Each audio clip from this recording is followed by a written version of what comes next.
Bien, bonjour et bienvenue à tous. Merci d'être là. Comment montrer, sans perdre naturellement de vue la dimension a posteriori nécessaire à toute enquête métaphysique de la nature, bien comprise, sous peine de sombrer dans une métaphysique en apesanteur, que se justifie et même s'impose le recours à l'a priori, faute de quoi nous n'aurions aucun moyen de prétendre à une connaissance métaphysique irréductible à d'autres formes de savoir. C'est ce que j'avais entrepris de montrer la semaine dernière en soulignant certes les limites de l'analyse conceptuelle par intuition de cas possibles, mais aussi ses immenses mérites, celui au premier chef de nous aider à mieux tracer les limites entre le concevable et le possible, entre la possibilité conceptuelle d'une part et la possibilité physique et métaphysique d'autre part, et celui ensuite de nous renseigner sur les conditions de possibilité de ce en quoi pourrait consister une compréhension métaphysique, tout en rappelant que celle-ci n'est pas forcément sur le même plan qu'une connaissance stricto sensu, car comprendre est une chose, connaître en est une autre, et comme je l'avais dit, en reprenant certaines remarques de Stalnaker, on peut être tenté de reprocher à l'analyse conceptuelle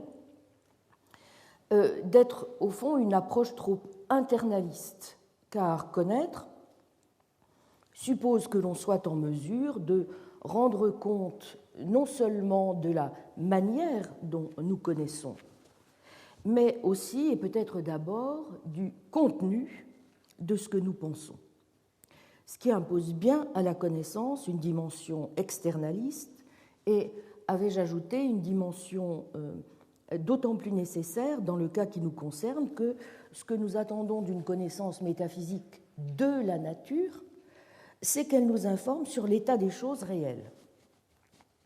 Troisième mérite, enfin, de l'analyse conceptuelle, celui de contribuer, après la phase sceptique dont l'avait frappé l'hypothèque quainienne, à une réhabilitation de l'a priori. Une fois cela acquis, encore fallait-il préciser un peu mieux ce que peut vouloir dire connaître quelque chose a priori, et en particulier se demander si cette connaissance est ou non compatible avec le naturalisme, et si oui, en quel sens et jusqu'où. Ce qui n'est à mains égards rien d'autre que la question de savoir si, en particulier, les sciences de la cognition, auxquelles il semble difficile de ne pas faire appel, laissent encore un espace, et si oui, lequel, à la philosophie de la connaissance elle-même. Si l'autonomie de la métaphysique suppose l'autonomie, au moins relative, de l'épistémologie générale, l'enjeu de la question est donc, on s'en doute, de taille.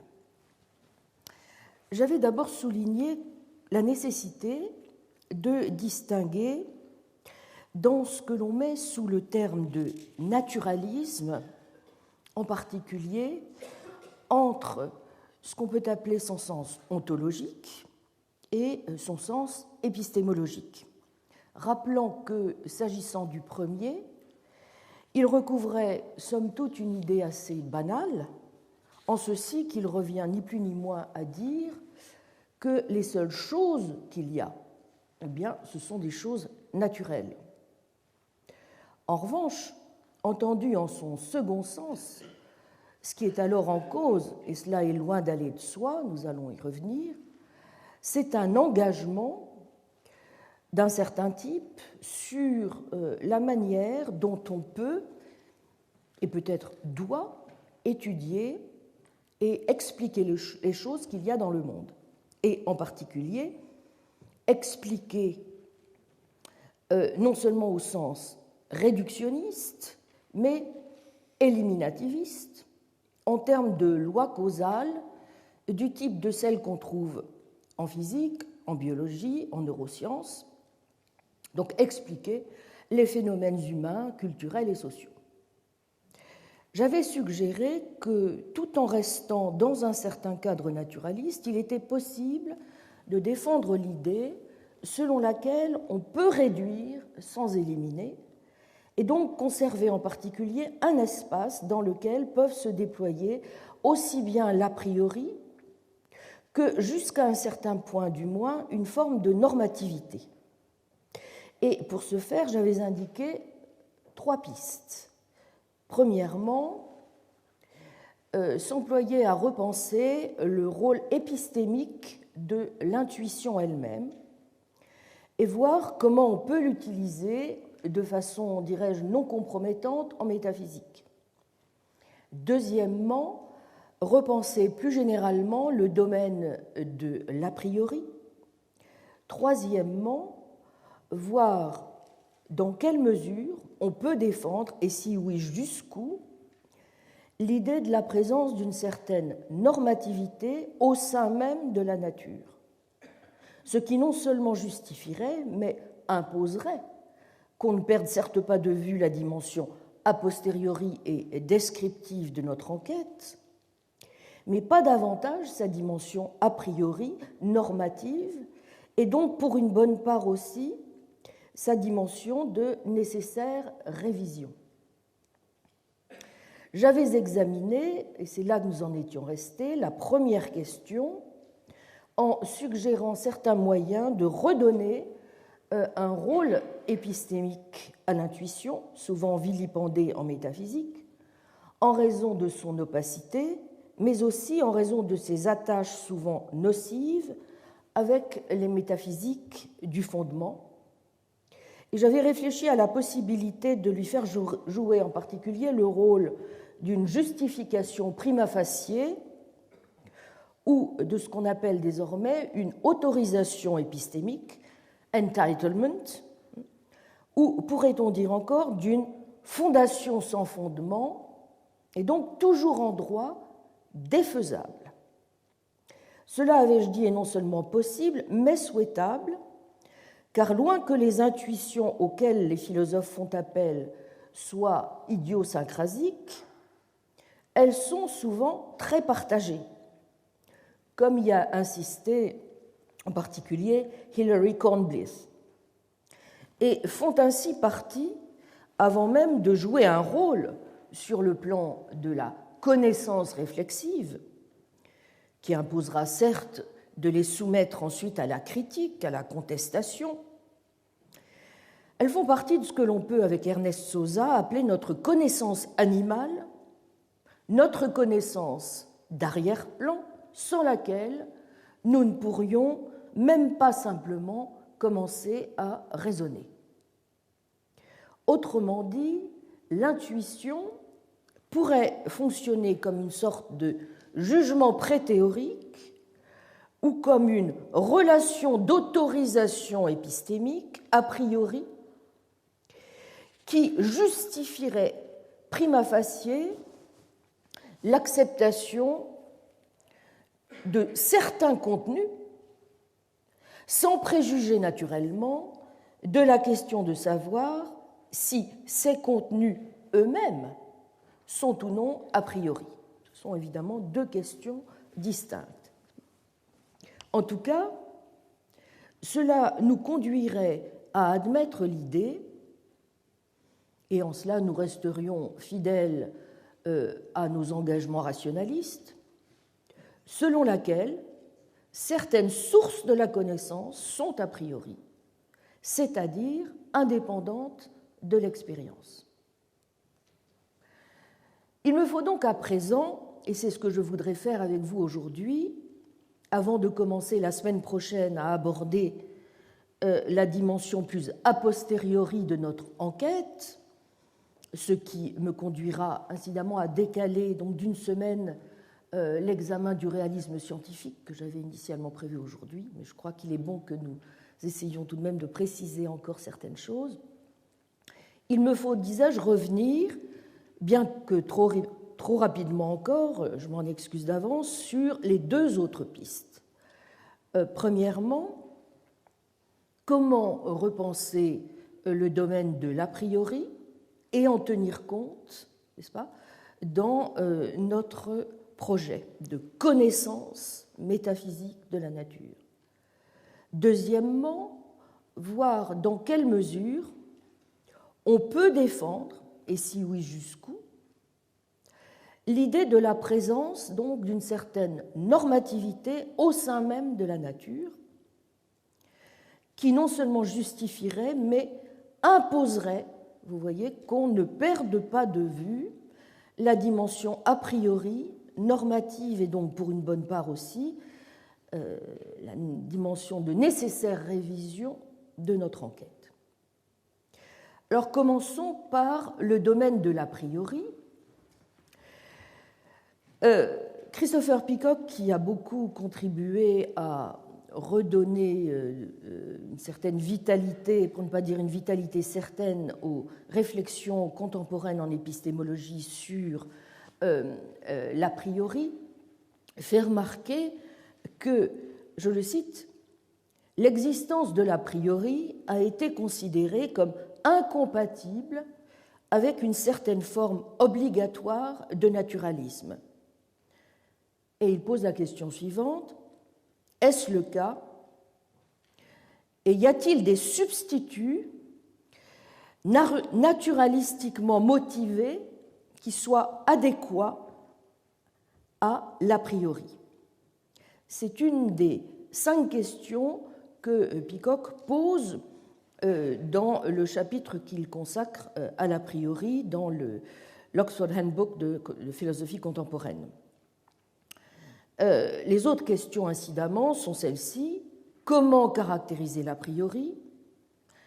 Quelle est la forme correcte que doit prendre tout énoncé vrai sur ce qui est a priori? Troisièmement, quelle est la source d'un statut a priori? Et donc, en plus de la 4e que je viens de citer, la 5e, quelle est la signification philosophique de l'a priori et quelles autres tâches philosophiques soulève-t-il?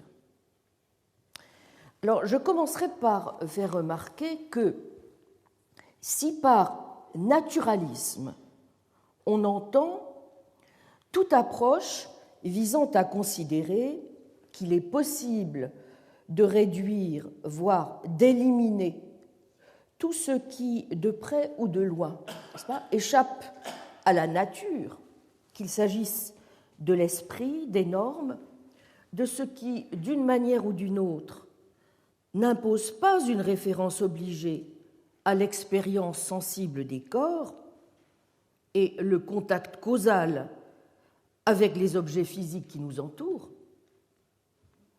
et si par a priori, qu'il s'agisse d'une croyance, d'un contenu ou d'une proposition, on entend ce qui est indépendant de l'expérience ou ne suppose pas pour se former d'être connu, justifié, compris, tenu pour vrai,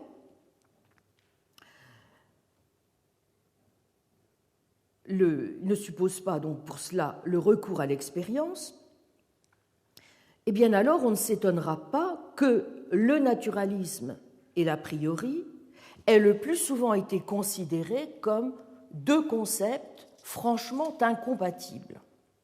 C'était le cas de Kant, n'est-ce pas?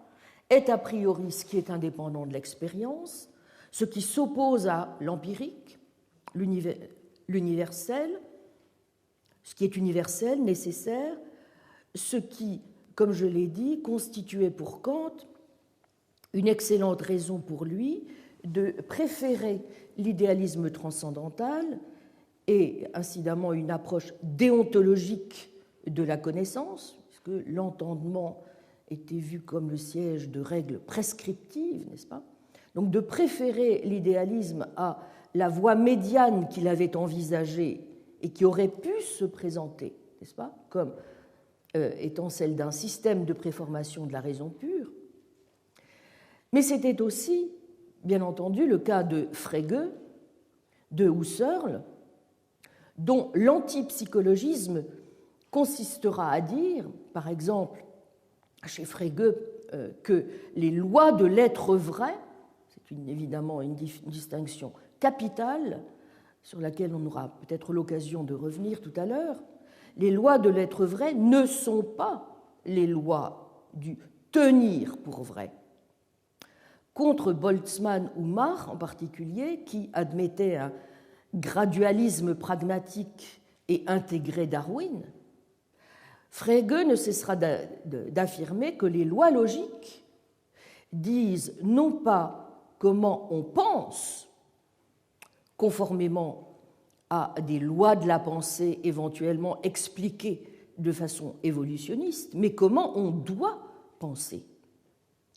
Autrement dit, pour un réaliste platonicien dogmatique à la Frege, n'est-ce pas, il n'y a aucune possibilité de ne pas rejeter le naturalisme scientifique.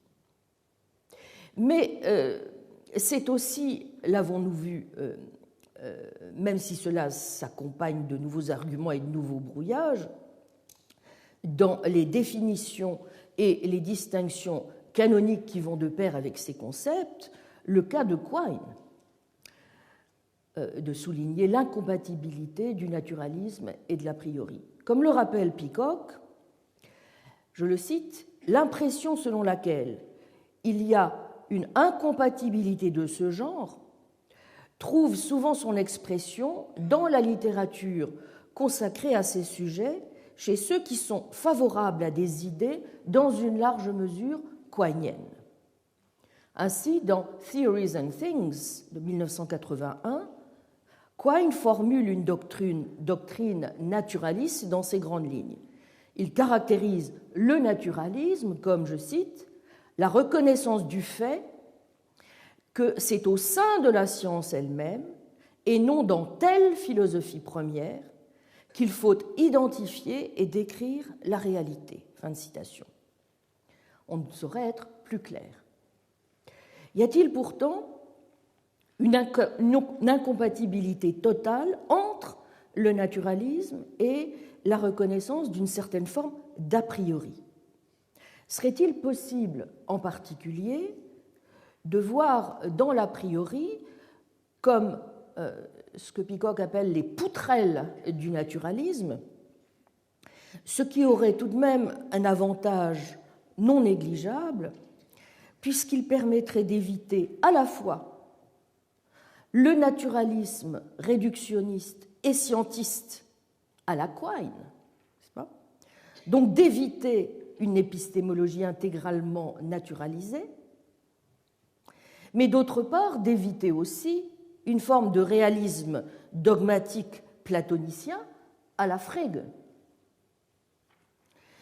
Eh bien, il me semble que nous devons en tout cas faire porter nos efforts sur cette recherche si, justement, nous devons apporter une réponse satisfaisante ou rationaliste convenable au défi de l'intégration.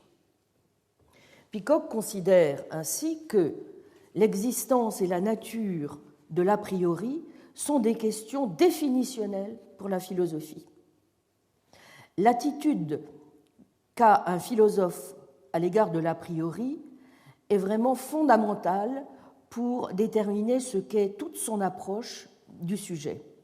Parfois, comme dans la philosophie critique de Kant ou comme dans l'épistémologie de Quine, émerge une nouvelle position majeure à partir de la réflexion sur des questions qui impliquent de façon explicite les notions d'a priori ou d'empirique. Mais même lorsqu'un usage explicite n'est pas fait de la notion de l'a priori dans les questions auxquelles il s'adresse, le philosophe, dans sa méthodologie, dans la série de considérations auxquelles il s'ouvre, dans la conception même qu'il a des visées de son enquête, dans l'idée même qu'il se fait de ce qui est impliqué dans la justification. Eh bien, dans tout cela, il ne peut pas s'empêcher de montrer un certain nombre d'engagements relativement à la nature et à l'existence de l'a priori. Comprendre l'a priori n'est donc pas seulement intéressant en soi, c'est également intéressant si nous voulons parvenir à une compréhension rationnelle de nous-mêmes, si nous voulons pouvoir nous comprendre en tant que philosophes. Plus spécifiquement, les questions relatives à l'a priori résident à l'intersection de la théorie de la justification et de la théorie de la signification ou de la théorie du contenu intentionnel. Quelles que soient les vérités relatives à l'existence et à la nature de l'a priori, on ne saurait en aucune façon les éliminer par une théorie de la justification et par une théorie du contenu. Fin de citation. Si Christopher Peacock a, comme je le crois, raison, et sur l'une des questions clés de la philosophie de la connaissance, est celle de savoir si la connaissance peut avoir des sources ou des conditions qui soient a priori ou indépendantes de l'expérience, alors comment faire? J'ai déjà eu l'occasion de dire que Quine laisse dans son épistémologie naturalisée une certaine place à l'a priori, au sens où, vous vous en souvenez, la logique du premier ordre est certaine parce que complète et, dit-il, obvie. Et il n'y a pas d'obstacle à dire que pour Quine, en un certain sens, vous voyez, les vérités logiques sont connues a priori. Néanmoins, ai-je dit, même si Quine ménage une place pour une certaine notion de vérité non révisable, qui soit à même de jouer certains des rôles traditionnellement dévolus à la notion d'a priori, force est de dire qu'il ne laisse guère plus qu'une portion congrue et peu significative au concept même de l'a priori. Parmi les auteurs contemporains qui ont écrit donc après Quine, la réhabilitation d'une notion cette fois plus significative a pris des allures plus ou moins fortes. J'ai parlé l'autre jour de la proposition que faisait Biller, notamment, de restituer dans ses droits la notion d'intuition rationnelle pour défendre l'idée même d'une connaissance a priori. Et donc, nous avons là, évidemment, une notion relativement forte qui est proposée, puisque l'intuition, vous vous en souvenez, n'est pas seulement envisagée comme une source de justification a priori des croyances, mais aussi comme une source auto-garantie, en quelque sorte, de ces croyances. Bien.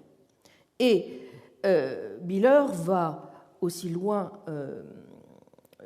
que de proposer, de dire que si on parvient à une connaissance par une intuition de ce genre, alors nécessairement elle est vraie.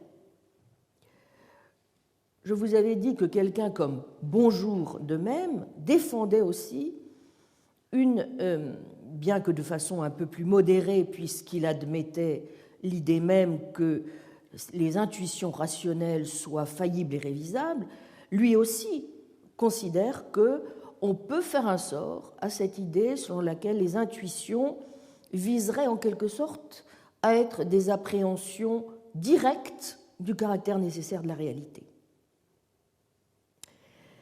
Bon, néanmoins, et je le rappelle encore, il me semble que si nous voulons aller le plus loin possible dans le sens où nous puissions aller relativement à la notion d'intuition et l'intégrer en quelque sorte dans notre défense généralisée de la notion de connaissance a priori, la seule manière dont nous puissions véritablement le faire, c'est en l'entendant au sens, une fois encore, de quelque chose qui ne revient pas à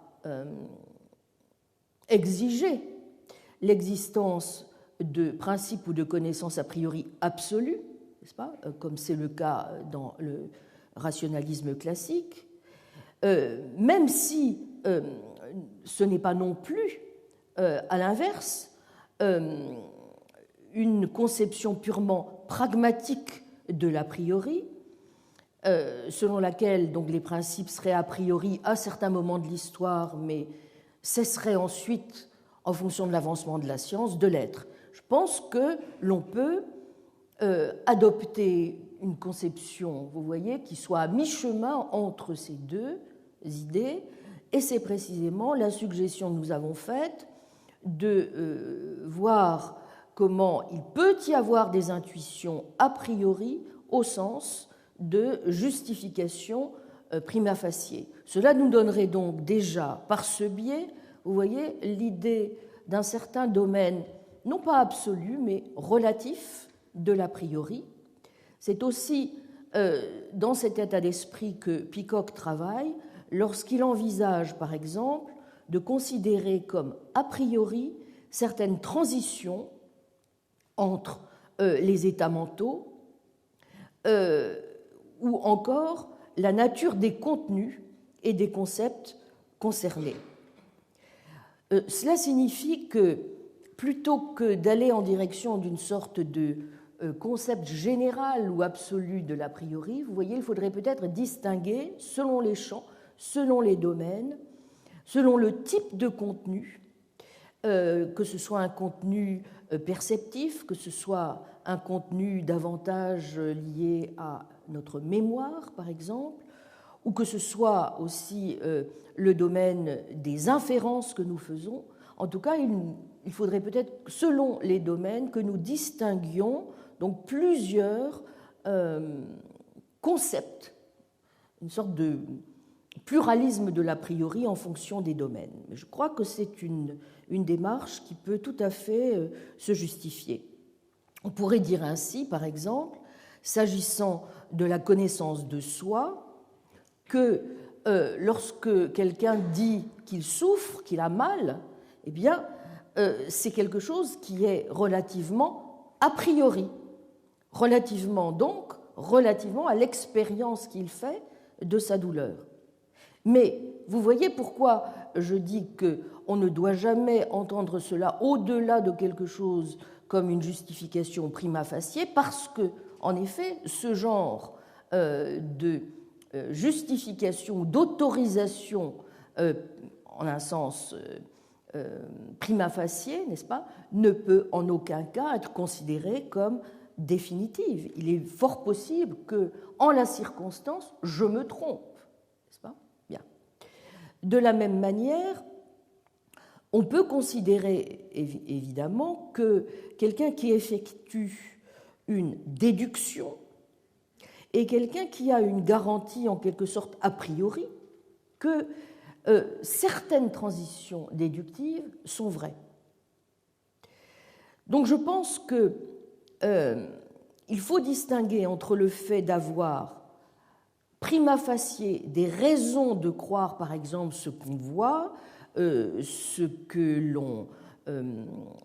dont on fait l'expérience, ce dont on se souvient, et évidemment le fait que cela n'implique en rien qu'il soit vrai a priori, n'est-ce pas, que telle ou telle chose que nous sentons, que nous percevons, que nous nous rappelons, soit telle.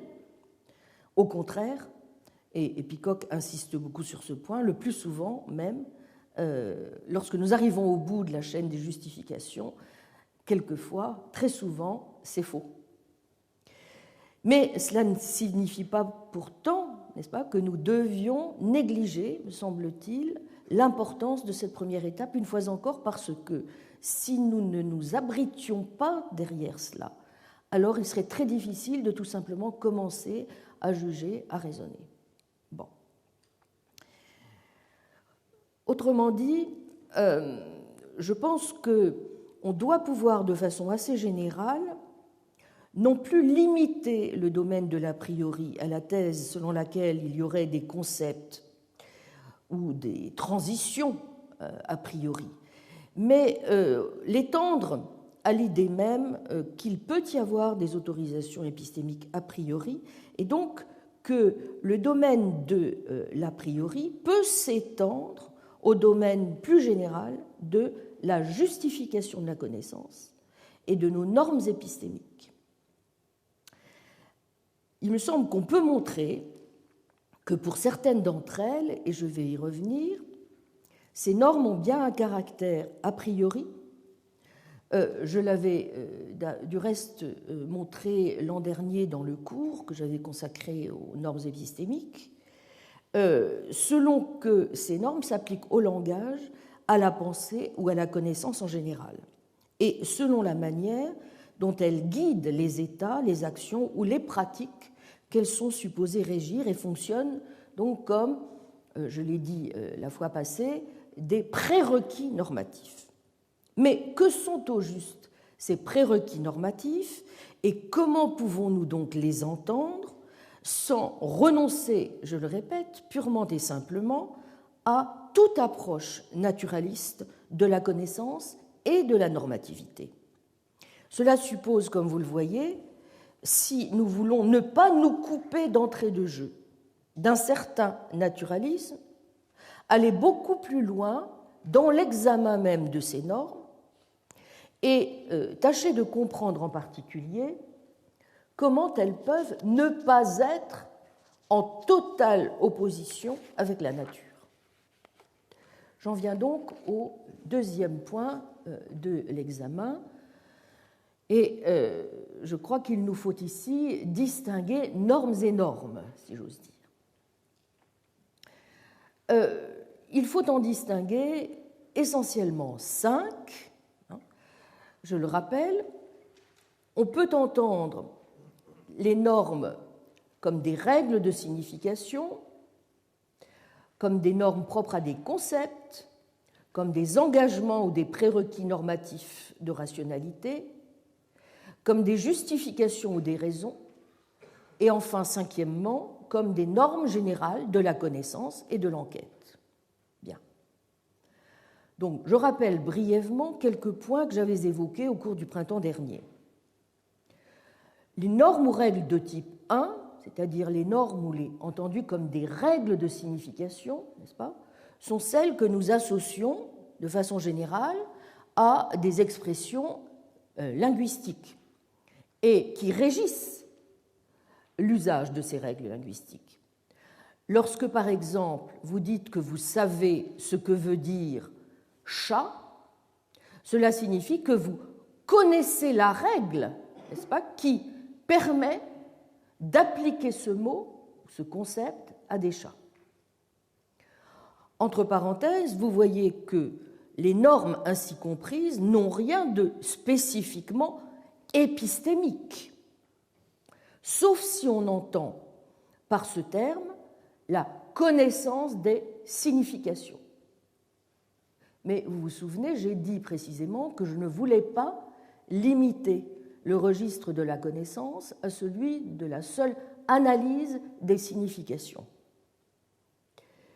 Les normes de type 2, les normes propres à des concepts, sont du type de ce que Peacock appelle des conditions de possession de certains concepts. Par exemple, les concepts perceptifs ou les concepts logiques. Alors, c'est ce que, justement, j'ai indiqué tout à l'heure en disant que certains de ces concepts recouvraient certains types de transitions entre des états mentaux et des autorisations épistémiques ou prima facie. Par exemple, Tyler Burge a beaucoup insisté, par exemple, sur la façon dont on pouvait concevoir le témoignage ou l'autorisation perceptive, c'est aussi un point sur lequel Peacock insiste, comme, vous voyez, des normes de cette nature. Il faudrait bien entendu développer énormément ce point. Je l'avais fait un peu l'an passé, je ne puis le reprendre ici, et il faudrait quasiment consacrer une année entière à l'examen de ce seul point. Bien. Les normes de type 3, c'est-à-dire ce que nous avons appelé des engagements ou des prérequis normatifs de rationalité, sont elles aussi associées à des concepts, naturellement. Mais vous voyez qu'elles régissent des états mentaux ou des actions à un niveau de généralité différent et aussi avec une force variable. Par exemple, si vous prenez un certain nombre de prérequis qui gouvernent la croyance, ce serait quelque chose du type suivant. Si je crois que P, de manière consciente et réfléchie, je ne peux pas en même temps croire que non P. Si je crois que P implique Q, de manière consciente et réfléchie, je ne peux pas en même temps croire que non P. Pardon, excusez-moi. Si je crois que P implique Q, alors je m'engage par là même à accepter Q. Si vous prenez par exemple aussi un certain nombre de normes qui gouvernent ce qu'on appelle l'assertion, même si elles ne sont pas identiques, nous avons aussi des transitions de ce type. Par exemple, lorsque, en suivant ce qu'on appelle le principe mouréen, selon lequel on ne peut pas à la fois affirmer que P et affirmer qu'on croit que non P. Nos intentions aussi, vous voyez, semblent régies par des normes de cette nature, c'est-à-dire par un certain nombre, pourrait-on dire, de principes inférentiels. Lorsque nous avons l'intention de faire quelque chose, alors par là même, nous avons l'intention de faire ce qu'il faut faire pour réaliser cette intention. Peut-être que les principes de la logique ou ceux de la rationalité de l'action pourraient être compris comme étant normatifs, vous voyez, en ce troisième sens. Mais cela ne va pas toujours de soi, et il y a notamment un point qui touche ici, qui est extrêmement débattu, à la question de savoir si on doit, par exemple, inclure dans la portée de normes de ce genre les normes de la conception bayésienne du changement de croyance. Est-ce que c'est vraiment une transition normative de cette nature qui est en cause ou pas tout à fait? Bien, je n'ai pas le temps, là encore, de développer aujourd'hui ce point.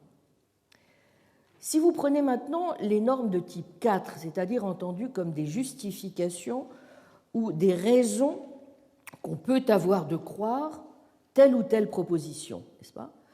Bien, par exemple, ce serait le cas si vous disiez que le fait qu'il pleuve me donne une raison de croire que les rues sont mouillées, et en ce sens, n'est-ce pas, on pourrait dire que ma raison, sous la forme, vous voyez, des données dont je dispose pour ma croyance, vous voyez, des évidences empiriques qui me servent de preuve en la circonstance, eh bien, que cette raison est bel et bien normative. Enfin, les normes les plus générales que nous avons envisagées dans un cinquième temps seraient des normes telles que celles de vérité. Ne croyez que P que si P est vrai, ou une croyance n'est correcte que si elle est vraie. Ou même, pourrait-on dire, la connaissance comme étant la norme même de la croyance. Ne croyez que P que si vous savez que P. N'affirmez que P que si vous savez que P. C'est de nouveau une norme qui régirait, vous voyez cette fois, l'assertion.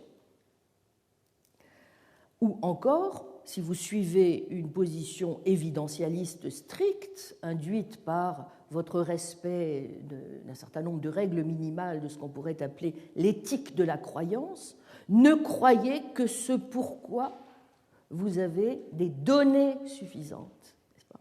Mais pas plus, ni moins. Ne croyez que ce dont vous avez, en d'autres termes, que ce dont vous avez la preuve empirique. Bien. Alors je crois que, étant entendu, vous voyez qu'il est important de distinguer ces différents registres de la normativité. 4 précautions au moins doivent être prises. Tout d'abord, il est important de voir que ces normes ne relèvent pas toutes des mêmes domaines, puisque vous voyez que certaines valent pour le langage, d'autres pour la pensée, que certaines s'appliquent plutôt à des états mentaux individuels, d'autres ont l'air de plutôt s'appliquer à des actions. On peut considérer aussi qu'il peut y avoir des conflits entre ces différentes normes. Par exemple, il se peut que je sois engagé du fait que je crois quelque chose aux conséquences même de ma croyance, mais que j'ai par ailleurs d'excellentes raisons de ne pas croire les conséquences de ma croyance.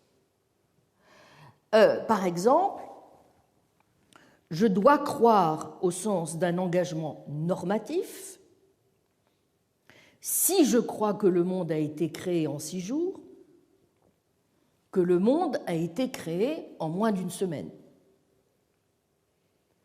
Mais je n'ai aucune raison de croire que le monde a été créé en moins d'1 semaine. Deuxièmement, on peut envisager aussi qu'il existe peut-être une structure commune à ces normes, et par exemple qu'elles se réduisent toutes à des raisons ou à des types de raisons, ou même qu'elles s'appuient toutes peut-être sur une structure de valeurs épistémiques commune, ou qu'elles relèvent d'une catégorie spécifique de nécessité, la nécessité normative. Mais on peut aussi considérer que les normes se réduisent, au fond, à des impératifs instrumentaux, et que, en cette affaire, les normes ne sont guère plus, au fond, que des descriptions générales des fonctions de la cognition. Vous voyez ? Bon, comment est-ce que nous réglons toutes ces questions ? Ce sont des questions extrêmement complexes et dont la réponse, vous allez le voir, est tout sauf simple. Donc j'attire l'attention surtout d'abord sur, vous voyez, les difficultés des questions qu'il faut envisager avant de se permettre de répondre trop rapidement dans un sens ou dans un autre concernant la question de savoir si nous pouvons ou non penser la normativité dans un cadre naturaliste ou pas. Il faut déjà s'assurer que nous avons déployé un spectre suffisamment large de la normativité elle-même, telle qu'elle permette, vous voyez, d'englober au moins ces 5 acceptions, lesquelles, je le répète, ne sont pas forcément non plus, qu'il n'est pas forcément non plus possible d'associer sans entrer éventuellement, vous voyez, dans un certain nombre de conflits théoriques, pratiques, tout à fait réels. Bien.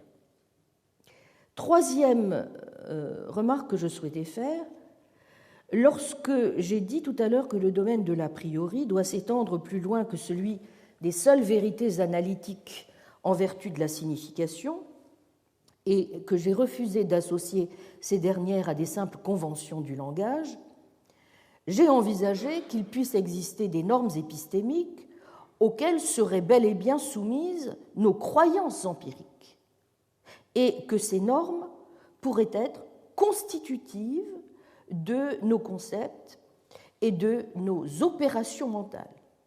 Autrement dit, toutes les normes que j'ai évoquées ont toutes, à un titre ou à un autre, lieu d'être considérées, je crois, de façon tout à fait justifiée, comme étant a priori. Mais je m'empresse d'ajouter, pas exactement au même titre. Et c'est là, évidemment, que pour nous, la question devient intéressante. On peut considérer en particulier que les normes les plus générales, donc les normes, vous voyez, qui procèdent du rang 4 ou 5, sont des nécessités constitutives de la pensée, alors que d'autres sont locales. En revanche, il semble bien que toutes les normes ont un rapport ou un autre avec l'idée que nos croyances, nos inférences, nos jugements doivent produire des vérités et des connaissances. Comme l'a maintes fois souligné Pascal Angèle, à qui l'on doit les recherches les plus avancées sur le terrain de la normativité épistémique, dans le domaine de l'épistémologie, il est donc très important de rappeler que les normes épistémiques gravitent ainsi autour de la vérité. La conception rivale associe les normes en question soit à des transitions inférentielles ou conceptuelles, mais seulement au sens, vous voyez, où elles reposeraient sur ce qu'un individu, ou bien même sur ce qu'une communauté, accepte sur la base de ses justifications, voire sur la base de ses justifications collectives. Lorsque vous lisez par exemple un auteur comme Robert Brandom, ce sont les pratiques d'une communauté et ce qu'elle accepte, n'est-ce pas, qui déterminent quelles normes sont en place. Il s'ensuit, dans cette perspective, vous voyez que les normes en question sont des normes essentiellement sociales. En d'autres termes, la notion de norme épistémique, au sens où nous devons ici l'entendre, n'entraîne pas du tout une forme d'antiréalisme. Elle implique même plutôt une forme de cognitivisme, voire de réalisme normatif. Bref, il faut se garder de considérer que les normes épistémiques pourraient être simplement, par exemple, ce que Crispin Wright appelle, dans un esprit wittgensteinien, des normes en contexte ou des certitudes fixes autour desquelles tournent nos enquêtes, auquel cas ce ne serait, voyez-vous, que des règles de description qui ne seraient ni vraies ni fausses. Les normes épistémiques, plutôt que des règles, j'y insiste, sont des nécessités de pensée, si ce sont des normes épistémiques. Quatrième précaution à prendre. Quand je dis cela, je ne veux pas dire non plus qu'il soit nécessaire de confondre la notion de norme épistémique avec la notion d'obligation épistémique. Les normes épistémiques régissent simplement la connaissance en général, mais cela ne signifie pas, du moins pas nécessairement, qu'il faille les entendre comme des prescriptions, des impératifs, des obligations, n'est-ce pas, auxquelles le sujet de la connaissance serait en quelque sorte subjectivement tenu d'obéir. J'ai parlé d'obligation et d'autorisation, de maxime de l'enquête épistémique. Et c'est un point sur lequel j'avais insisté l'an dernier.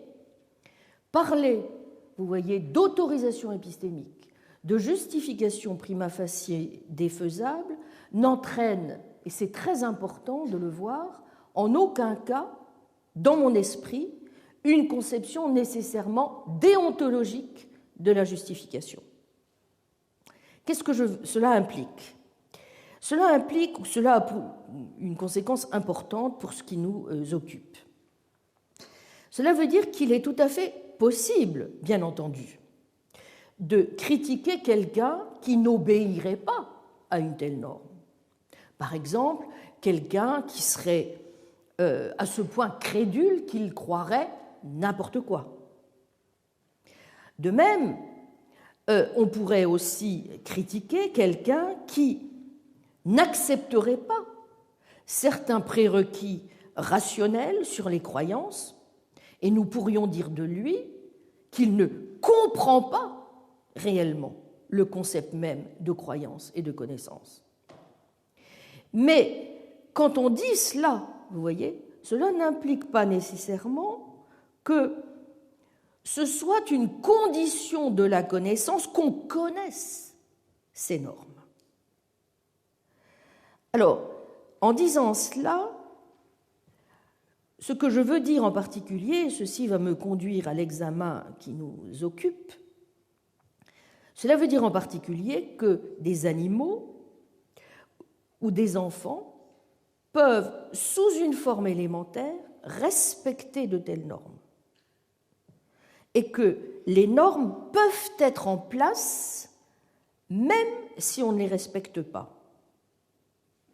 Par exemple, le fait qu'un sujet rationnel doive par exemple croire en fonction des données dont il dispose n'implique pas que ce sujet doive, avant de croire en fonction des données dont il dispose, croire qu'il doit croire en fonction des données dont il dispose.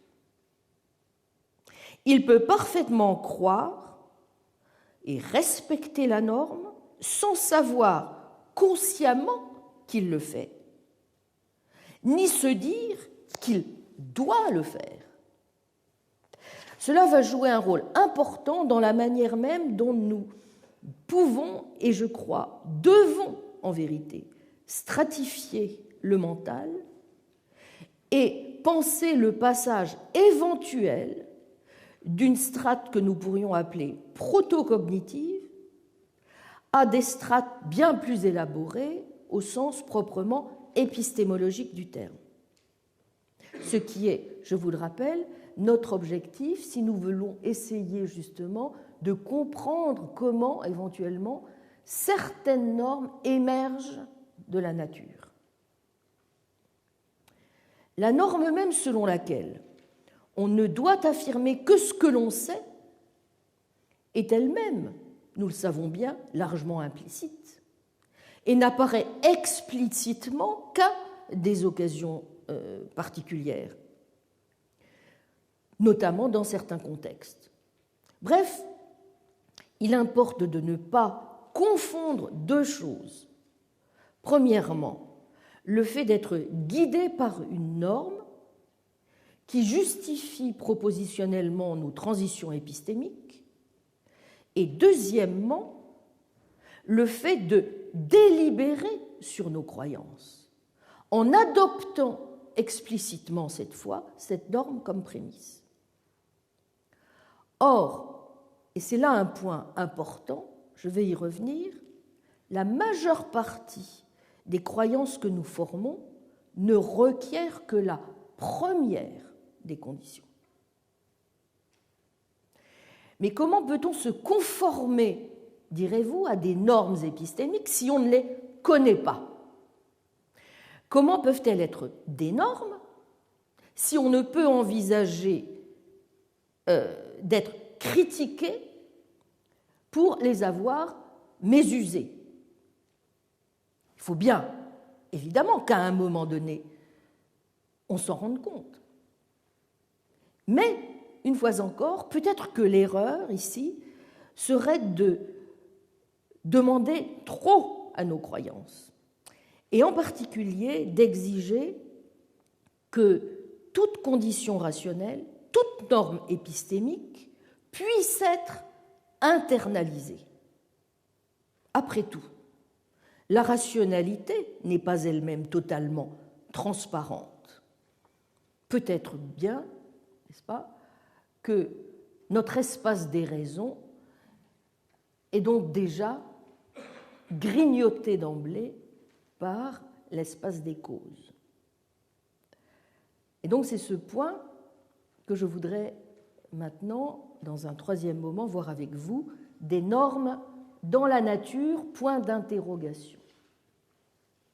Il me semble que cette manière de stratifier le domaine de la normativité devrait aussi permettre de mieux concevoir, et c'est évidemment cela en partie d'abord l'enjeu, les liens possibles entre la philosophie de la connaissance d'un côté, les sciences de la cognition de l'autre, et par là même d'envisager une certaine approche naturaliste des questions, sans pour cela renoncer à une autonomie relative mais nécessaire de la philosophie de la connaissance elle-même, et donc aussi de la métaphysique relativement aux sciences en général. Assurément, les objections ne manquent pas.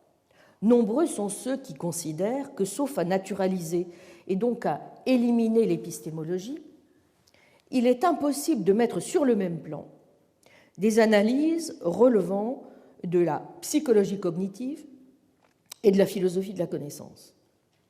C'est, dit-on, avec un bon réflexe frégéen qu'il faut quand même en partie garder, j'y reviendrai, confondre la connaissance avec la manière dont on connaît. L'épistémologie est une discipline normative qui est censée nous dire ce que nous devons croire sur la base de telle ou telle raison ou justification, si nous voulons que nos croyances soient vraies et deviennent des connaissances.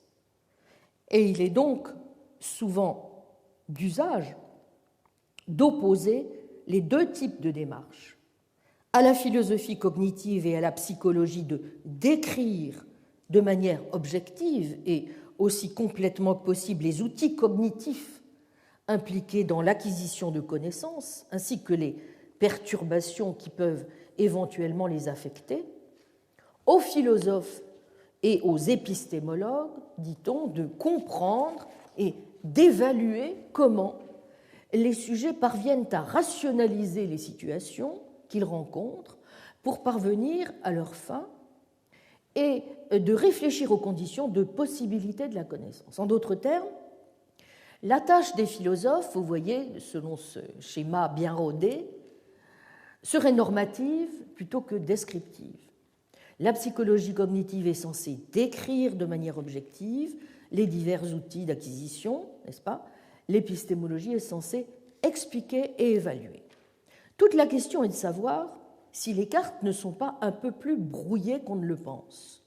Précisément parce qu'il semble possible, pour toute une série de raisons, mais d'abord parce qu'il semble possible, je vais y venir, de montrer qu'une certaine forme de normativité, au moins, intervient aussi bien au niveau cognitif qu'au niveau épistémologique. Alors, sans doute convient-il ici d'avancer avec beaucoup de prudence. Je ferai donc une première remarque. La connaissance, assurément, n'est pas la cognition, laquelle recouvre toute forme de traitement de l'information, perception, mémoire, schéma d'action, évaluation, permettant à un organisme humain ou non humain de s'adapter de manière flexible à son environnement. L'information traitée peut se présenter sous forme de croyances qui sont verbalement exprimées et qui sont donc dans ce cas, si les croyances sont vraies, justifiées et acquises de manière appropriée. Dans ce cas, nous disons qu'il s'agit de connaissance au sens traditionnel du terme. Mais vous observerez que l'information utilisée peut aussi se présenter sous des formes moins accessibles à la verbalisation, impliquer par exemple des représentations non conceptuelles ou des catégories conceptuelles mais non verbales. Elisabeth Pachery, Joël Proust et Pascal Angèle ont beaucoup insisté sur cette nécessaire hiérarchisation des niveaux, n'est-ce pas, du mental.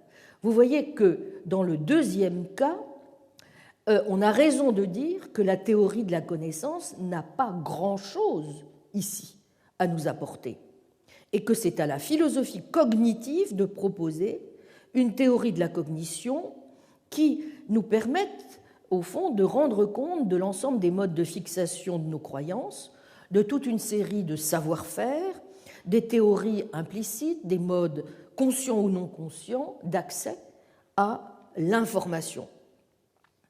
Autrement dit, la philosophie de la cognition, vous voyez, a pour tâche essentielle, on peut dire en partie la philosophie de la connaissance elle-même, dans la mesure où celle-ci est aussi relève de l'information, mais évidemment, elle a aussi pour fonction d'explorer l'ensemble des champs conceptuels susceptibles d'être révisés, étendus, voire ouverts par le paradigme informationnel. Deuxième remarque, il est d'usage aussi de considérer que les sciences cognitives ainsi entendues permettent généralement de distinguer deux axes de complexité.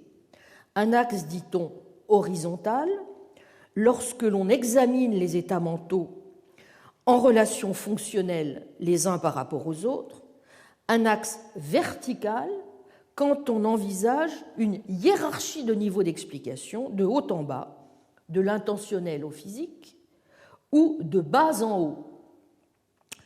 Pourtant, nombre d'auteurs ont fait remarquer qu'une telle conception fonctionnaliste de l'esprit manque encore de complexité et qu'il faut à ces dépendances, donc de type horizontal et vertical, vous voyez, ajouter une autre hiérarchie des niveaux de mentalité et de cognition, et en particulier distinguer dans les contenus mentaux eux-mêmes des contenus subcognitifs, cognitifs et métacognitifs. Et c'est ici évidemment que les travaux récents menés sur la métacognition sont fructueux pour l'épistémologue.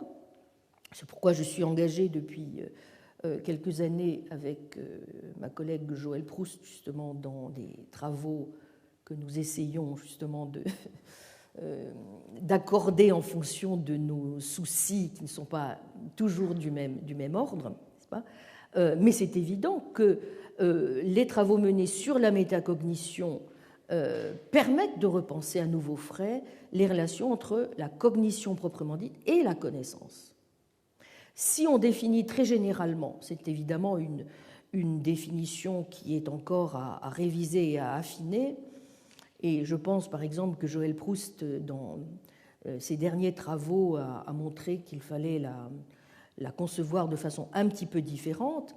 En tout cas, très généralement, on dit de la métacognition que c'est le fait de penser à ce que nous pensons, ou si vous voulez, le fait de croire, par exemple, que nous croyons. C'est c'est la distinction tout à l'heure que j'ai faite entre croire que P, au sens d'avoir une disposition à se comporter comme si P était vrai, et d'un autre côté, croire qu'on croit que P, ou s'attribuer ou attribuer à autrui la croyance que P.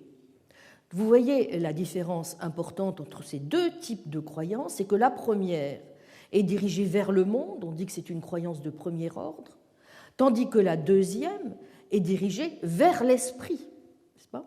C'est une croyance esprit-esprit ou encore une croyance de second ordre. On peut donc, vous voyez déjà, dans nos croyances, distinguer celles qui sont orientées dans le sens esprit-monde et celles qui sont orientées dans le sens esprit-esprit.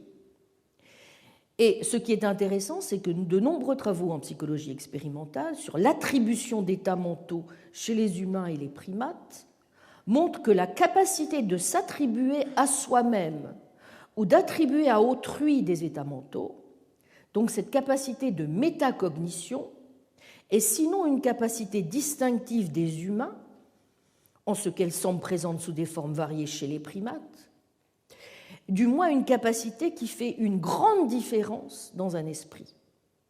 Et on trouve l'illustration de ce point dans toutes ces activités par lesquelles on essaie de prédire et d'évaluer nos propres dispositions et propriétés mentales s'agissant de leur adéquation cognitive. cette activité de contrôle cognitif ou de pilotage, monitoring, de processus cognitifs de premier ordre, vous voyez, fait l'objet aujourd'hui d'importants travaux qui sont menés conjointement par les philosophes et les psychologues. Et même s'ils n'ont pas encore donné lieu en philosophie de l'esprit à quelque chose de suffisamment général ou à une analyse vraiment unifiée, qui permettrait de mieux comprendre ce que peut vouloir dire le fait de connaître ces états cognitifs, vous voyez, ce sont des travaux qui ont déjà permis d'éclairer d'importantes caractéristiques du domaine métacognitif. Troisième remarque que je souhaiterais faire, s'agissant justement de la question de savoir quel type de normativité on peut assigner au mental. Eh bien, il est certain qu'il nous faut certainement revoir l'approche classique qui tendait à opposer complètement cognition et connaissance sur le mode de l'opposition descriptif, psychologique, et normatif, épistémologique.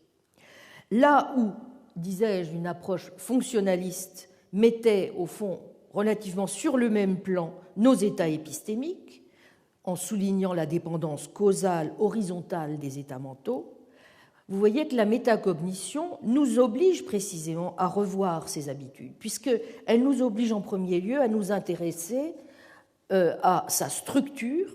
Est-ce que cette structure est ou non distincte, notamment? C'est un point sur lequel Joël Proust a, je crois, eu des résultats tout à fait impressionnants, en montrant que oui, il fallait le distinguer. Est-ce qu'elle est distincte ou non de la méta-représentation?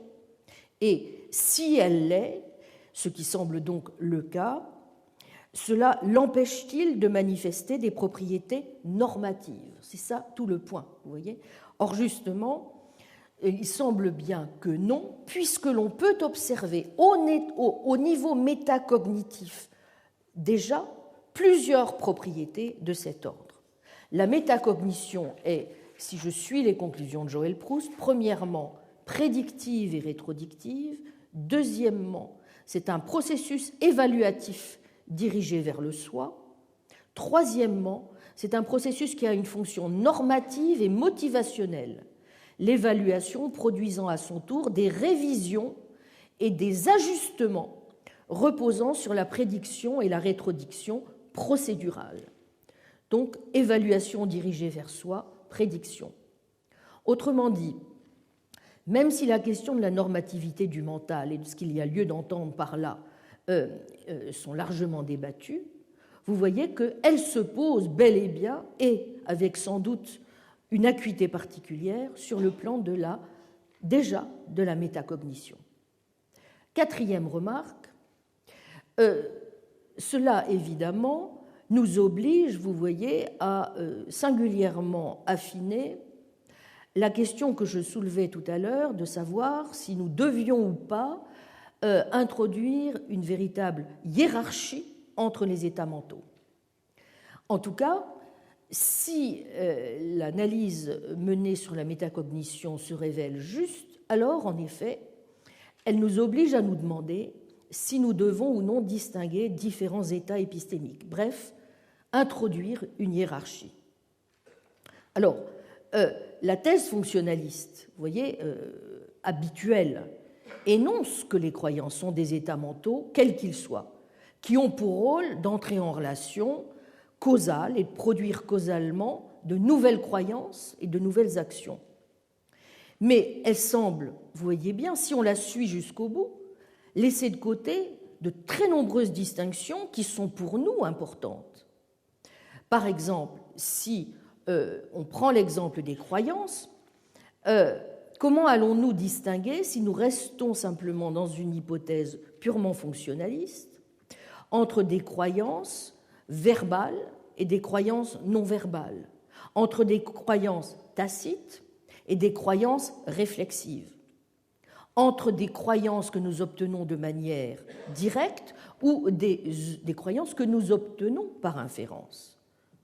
De la même manière, comment allons-nous distinguer ce qui semble de plus en plus compris comme nécessaire le fait de croire quelque chose et le fait d'accepter quelque chose. Une chose est de croire, autre chose, l'acceptation d'une croyance, vous voyez ? Bon.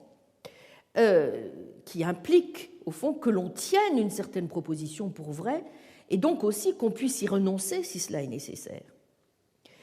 Bon, est-ce que nous devons donc distinguer complètement ou non, c'est là le point, le domaine, le dernier domaine, qu'on pourrait appeler, en suivant Engel, le domaine de la surdoxa, c'est-à-dire le domaine épistémologique maximal, n'est-ce pas ?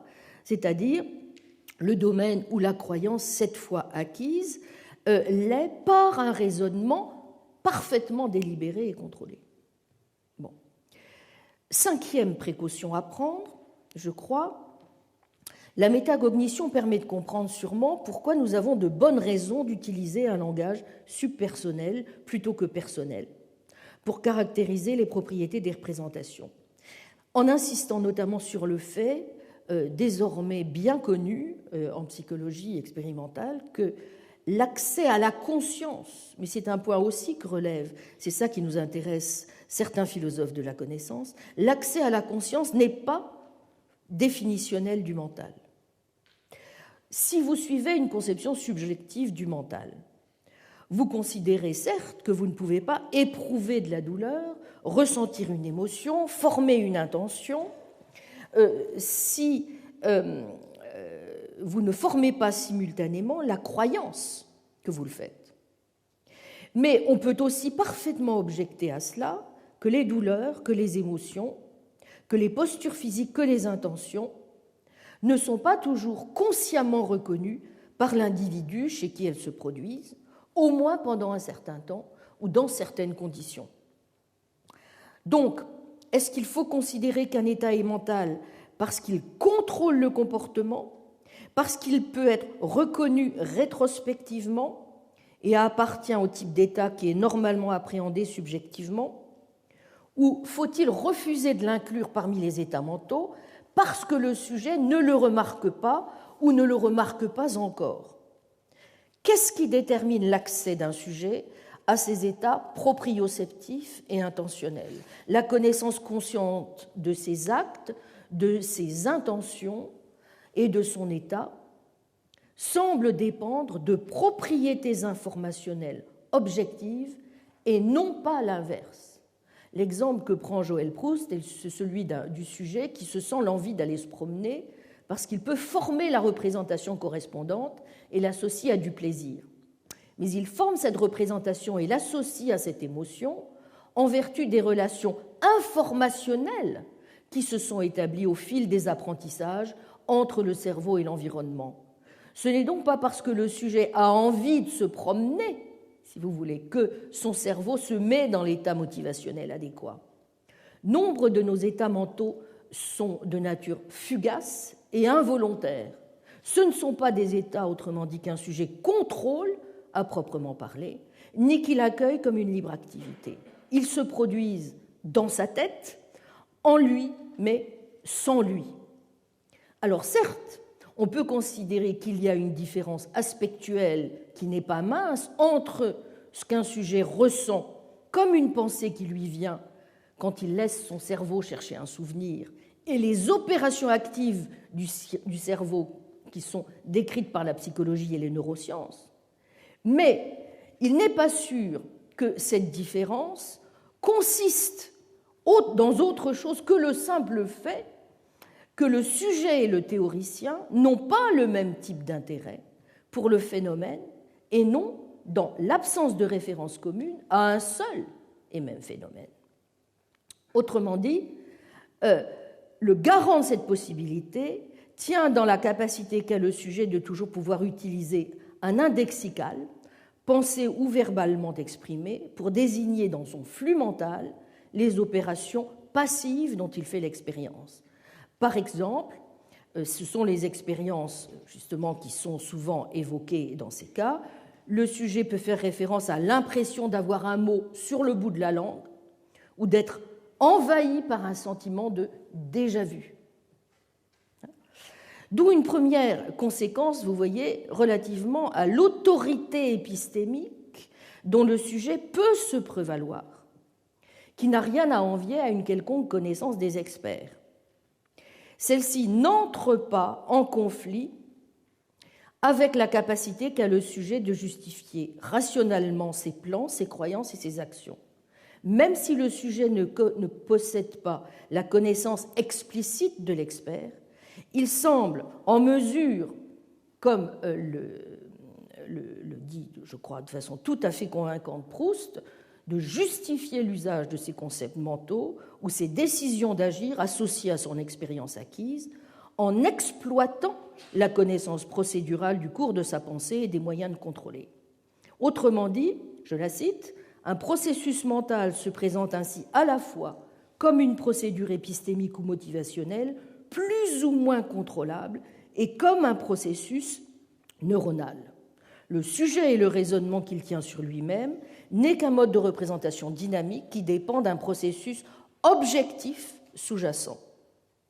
En d'autres termes, même si on peut être tenté de considérer qu'au niveau personnel, les explications en termes de mécanismes sont sans pertinence, vous voyez, et que le niveau personnel est le seul, celui de la surdoxa, est le seul qui soit en jeu quand il s'agit de comprendre la pensée, l'action, de s'interroger sur la justification rationnelle des contenus, ce pourquoi la tâche du philosophe reste, et je le maintiens, essentiellement épistémologique et logique, plutôt que descriptive et psychologique, on peut aussi soutenir légitimement, me semble-t-il, à un premier niveau, que le philosophe doit aussi s'intéresser au rôle épistémologique et logique des états et événements subpersonnels, puisque ces derniers peuvent aussi avoir un rôle causal sur le raisonnement rationnel et la connaissance de soi.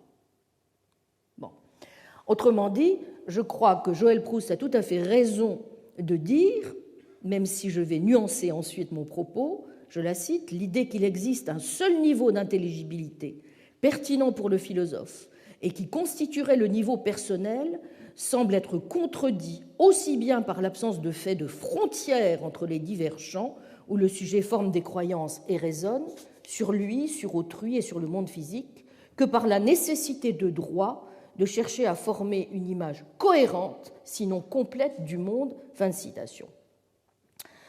Je dirais que pour aller jusqu'au bout, pour donc avaler l'épine jusqu'au bout, ou boire le vin jusqu'à la lie, le problème, c'est que même l'épistémologie elle-même, pourrait-on dire qu'à certains égards, c'est mon quatrième point, vient à la rescousse de la psychologie cognitive, et qu'elle lui apporte même de l'eau, dirais-je, à son moulin. Premièrement, d'abord, parce qu'au fil des modifications introduites pour améliorer la définition de la connaissance comme croyance vraie justifiée, une conception majoritaire que nous avions étudiée l'an passé s'est faite autour d'une approche foncièrement causale et fiabiliste de la justification. On la doit notamment à Alvin Goldman, qui incidemment sera là vendredi pour présenter la première de ces deux conférences. La justification renvoie à la possession de concepts d'un certain type et l'évaluation des croyances dérive de l'évaluation des processus de formation des croyances. Il s'agit donc, pour l'épistémologie, s'il a raison, d'évaluer ni plus ni moins la fiabilité de ces derniers, ainsi que celle des mécanismes d'inférence qui gouvernent les transitions entre les croyances. Comme le remarque Goldman, je le cite, « La logique ne peut à elle seule déterminer quels processus sont admissibles, car cela dépend des propriétés de notre appareil cognitif de base, ainsi d'ailleurs que de l'organisation sociale, point d'ailleurs qu'il explicitera vendredi prochain. Le deuxième mouvement majeur de l'épistémologie des 10 dernières années a consisté aussi à faire surgir une épistémologie beaucoup plus centrée sur l'agent, sur ses capacités, sur ses vertus, que sur les évidences empiriques dont peut disposer cet agent pour asseoir les conditions de vérité et de justification nécessaires, bien que non suffisantes, pour la connaissance. Vous vous souvenez que nous avons vu l'an passé comment, notamment chez des auteurs comme Ernest Sosa ou John Greco, l'idée est de considérer qu'une croyance ne peut être garantie que si elle est non seulement le produit de processus causaux fiables, mais aussi de dispositions et de capacités du sujet, et que l'on peut appeler ces dispositions des vertus. Et donc revenu par là même au sein d'une épistémologie essentiellement post-kantienne et post-positiviste, un thème, pourrait-on dire, aristotélicien, qui était celui des vertus intellectuelles. Et donc, dans certaines versions de ce qu'on appelle ce deuxième courant, celui de l'épistémologie des vertus, les dispositions, vous voyez, sont aussi entendues comme des aptitudes ou des capacités acquises qui se définissent essentiellement en termes fonctionnels.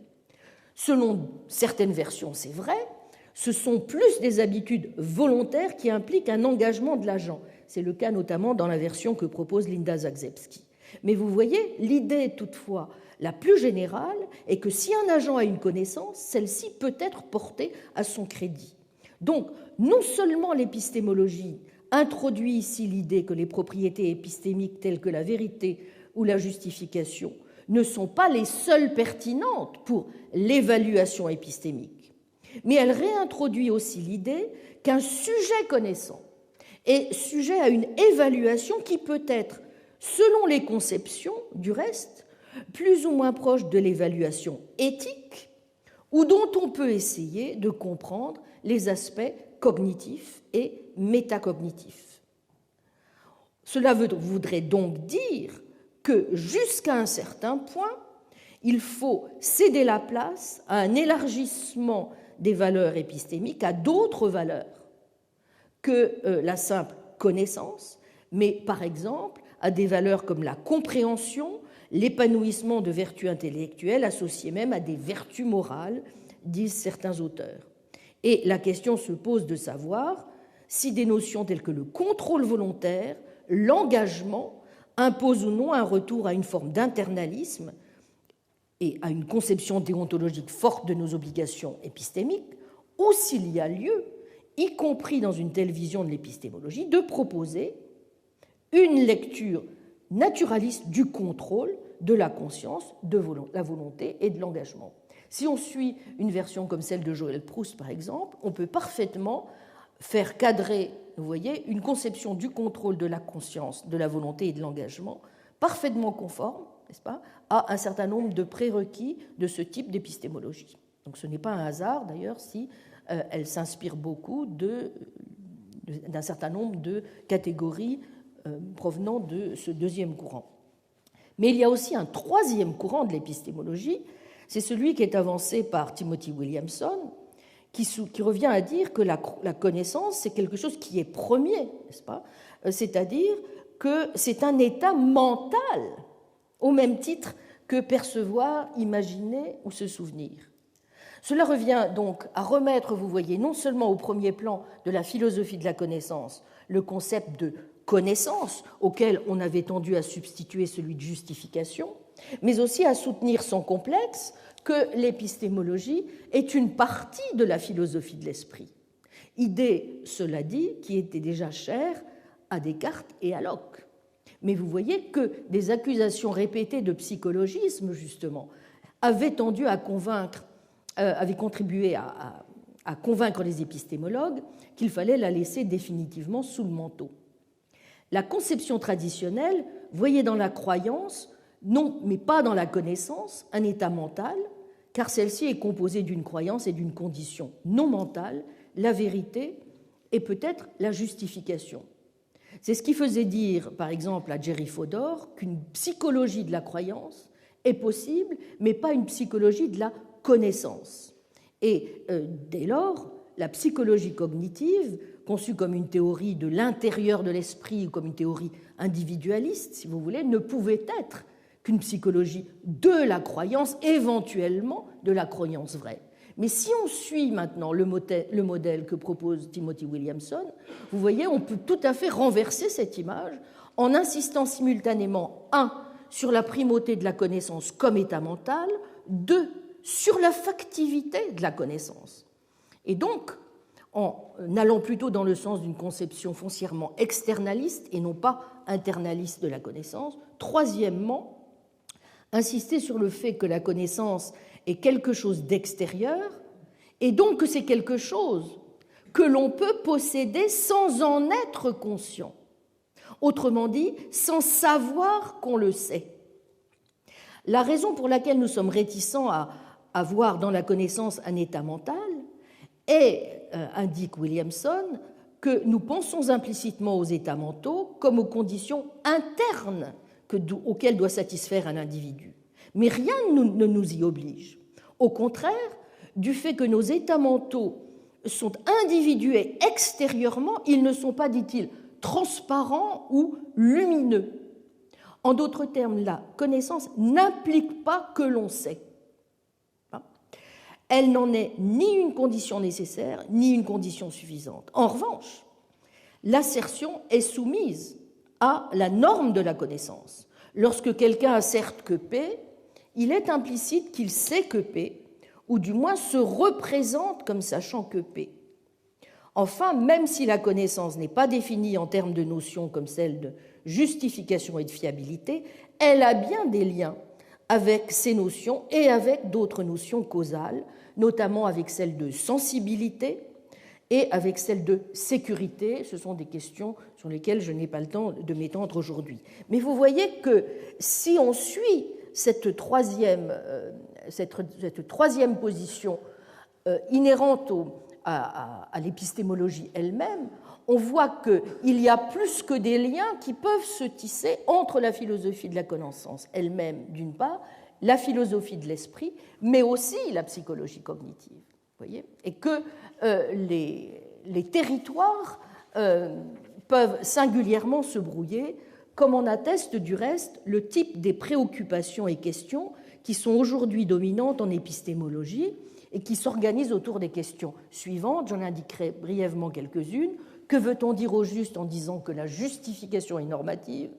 Faut-il remplacer l'épistémologie par la psychologie descriptive? Peut-on admettre l'existence de faits normatifs relativement auxquels les modes d'inférence sont de bons modes de raisonnement tout en restant naturalistes? Et en considérant que la détermination de la nature de ces bonnes raisons doit passer par l'étude de la manière dont nous raisonnons et acquérons de fait les croyances à question. Quatrième idée, les recommandations épistémologiques doivent-elles s'entendre comme des prescriptions hypothétiques ne s'appliquant qu'à certains ou catégoriques, c'est-à-dire valables pour tous? Cinquième type de question, dans quelle mesure nos croyances peuvent-elles être affectées par les actions que nous entreprenons? Quelle sorte de choix ou de contrôle volontaire avons-nous sur la formation de nos croyances? Sixièmement, l'épistémologie émet-elle simplement des lignes directrices pour évaluer les croyances qui sont en définitive les nôtres, ou en émet-elle aussi sur la manière dont nous allons former ces croyances? Septièmement, l'épistémologie a-t-elle pour seule fonction d'évaluer la légitimité de nos croyances au vu des évidences empiriques dont nous disposons, ou peut-elle aussi émettre des directives sur la manière de se comporter comme chercheur, sur la manière dont, par exemple, il conviendrait de collecter davantage d'évidences empiriques, de multiplier nos sources, de mieux contrôler nos expérimentations, d'être attentif à la critique, etc. Donc vous voyez, d'une manière ou d'une autre, il est certain qu'on peut tout à fait envisager qu'on puisse concevoir une épistémologie qui, même si elle est, par exemple, foncièrement externaliste et continue de faire une place à un certain nombre de prérequis de l'internalisme, qu'elle soit néanmoins pensée sur un autre mode que celui de la conscience lumineuse ou transparente, de l'obligation et du volontarisme doxastique. Et, par exemple, on peut tout à fait envisager une épistémologie qui s'appuierait sur l'analyse extrêmement précise du mode d'état affectif immédiat, que veut dire avoir un sentiment de connaissance, un sentiment de rationalité, avoir un effet de déjà-vu, mais aussi, évidemment, des modes volontaires et réflexifs. Évidemment, ça ne les supprime pas. Alors je dirais, pour finir, Est-ce que dans tout ceci, l'a priori est encore sauf? Alors je dirais qu'il l'est, et je repartirai de là la prochaine fois. Il l'est pour des raisons, je dirais, pour plusieurs raisons. Il est d'abord pour des raisons propres à certaines difficultés inhérentes à certains projets épistémologiques eux-mêmes. Cela concerne par exemple l'approche foncièrement externaliste, fiabiliste de Goldman, dont on sait qu'elle peut être s'accorder en effet avec une approche cognitive de la connaissance, mais qu'elle s'est heurtée d'emblée à une tension majeure, puisque d'une part, si c'est une théorie causale, elle doit seulement introduire des croyances causales actuelles fiables, descriptibles en termes purement descriptifs, objectifs, mais d'autre part, cette théorie ne peut pas être purement causale, puisqu'elle doit aussi inclure des croyances que le sujet devrait former, c'est-à-dire des règles pour la direction de son esprit. Alors cette seconde condition n'est pas seulement internaliste, elle est aussi normative au sens fort, où elle suppose que le sujet doit, pour savoir, peut-être pas avoir conscience de ce qu'il devrait savoir, n'est-ce pas, au sens où cela porterait sur une obligation, mais au moins au sens où il devrait au moins savoir qu'il a l'autorisation de savoir, n'est-ce pas, qu'il a un minimum d'autorisation épistémique. En d'autres termes, ce qui est problématique dans une épistémologie de ce type, c'est qu'elle doit en permanence introduire des notions modales, prescriptives et normatives relativement fortes. Bon. Alors, il n'est pas dit qu'elle ne le puisse pas, mais une question évidemment que l'on est en droit de se poser, c'est si véritablement l'épistémologie renonce au sens normatif de la notion de connaissance, au quatrième et cinquième sens de la normativité que j'ai distingué, on peut se demander si, loin d'être un changement de doctrine, elle ne change pas purement et simplement de sujet, et notamment, on peut se demander si, en tout cas, elle ne change pas de sujet, si elle a les moyens, et ce n'est pas encore tout à fait, je crois, acquis, d'expliquer comment et pourquoi une telle normativité est compatible avec une analyse psychologique foncièrement naturaliste. Deuxièmement, il me semble que l'a priori est sauf en un deuxième sens, d'abord parce qu'on peut considérer que certains concepts tenus pour épistémiques, tels que la sensation et la perception, ne sont pas évidemment normatifs. Une autre question concerne celle de savoir si la structure des raisons épistémiques est parallèle ou non à celle des raisons pratiques. Est-ce que, par exemple, nous devons comprendre nos raisons épistémiques en un sens internaliste ou externaliste? Est-ce qu'il y a des raisons normatives aussi bien qu'explicatives? Y a-t-il des choses que l'on doit croire, qu'il est bon de croire, correctes ou incorrectes d'ignorer? Vous voyez, toutes les questions qui sont au fond inhérentes à la traditionnelle éthique de la croyance, et je ne suis pas sûre qu'une analyse psychologique naturaliste comme celle que j'ai envisagée, fût-elle, même si elle inclut tous les éléments normatifs que j'ai indiqués, soit suffisante. Bien, en fait, je dirais que le débat traditionnel sur l'éthique de la croyance s'est récemment ramifié en une série de questions qui sont vraiment liées à la caractérisation des normes épistémiques, et la question est tout sauf réglée. Traditionnellement, on dit que les croyances sont justifiées, peuvent être considérées comme de la connaissance en vertu de trois sortes de propriétés fondamentales: leur vérité, les preuves empiriques que nous avons en leur faveur, leur rationalité et leur cohérence. Alors, on peut certainement tenir ces propriétés pour normatives au sens où elles sont constitutives de ce qu'est une croyance correcte. Une croyance est correcte quand elle est vraie, justifiée, quand nous avons assez de preuves en sa faveur, et elle est rationnelle si elle manifeste les relations logiques appropriées avec d'autres croyances. Mais aucune de ces propriétés n'est en soi suffisante, me semble-t-il, pour garantir une croyance correcte. Certaines croyances, nous le savons, peuvent être vraies, mais non justifiées et non cohérentes. Certaines peuvent être cohérentes et ne pas être vraies. Donc, une tâche centrale reste encore à l'épistémologie, qui est celle d'établir quelles propriétés sont centrales dans l'évaluation épistémique, et les réponses là vont varier énormément selon que vous allez mettre l'accent sur la vérité, ce qui est le cas par exemple des épistémologies fiabilistes, ou selon que vous allez mettre l'accent sur les relations évidentielles en général. Et un enjeu important est de savoir quelles propriétés de la justification sont constitutives et premières. Mais spécifier quelles sont les propriétés qui sont pertinentes pour l'évaluation épistémique est une chose. Déterminer en quel sens ces propriétés peuvent guider et réguler nos croyances en est, me semble-t-il, une autre. Certes, toutes les théories internalistes n'impliquent pas que les normes épistémiques soient des obligations ou des interdictions. Et c'est vrai que les théories externalistes n'imposent pas cette exigence, puisqu'elles conduisent à dire qu'un sujet, n'est-ce pas, comme nous l'avons vu, peut être justifié à croire quelque chose sans être conscient des normes constitutives de la formation de ses croyances et sans avoir à s'y conformer. Donc, en principe, si vous êtes externaliste, vous allez pouvoir avoir, vous aurez la possibilité de vous tenir relativement à distance des normes qui sont en place, n'est-ce pas ?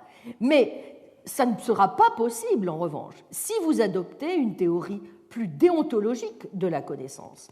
Et si vous considérez, par exemple, notamment, qu'une norme épistémique est un principe qui gouverne nos croyances et nos raisonnements, et en général, ajouterais-je, nos enquêtes. Et si vous admettez le principe d'où je suis parti tout à l'heure, c'est-à-dire l'idée d'une stratification au moins à 5 niveaux différents de la normativité.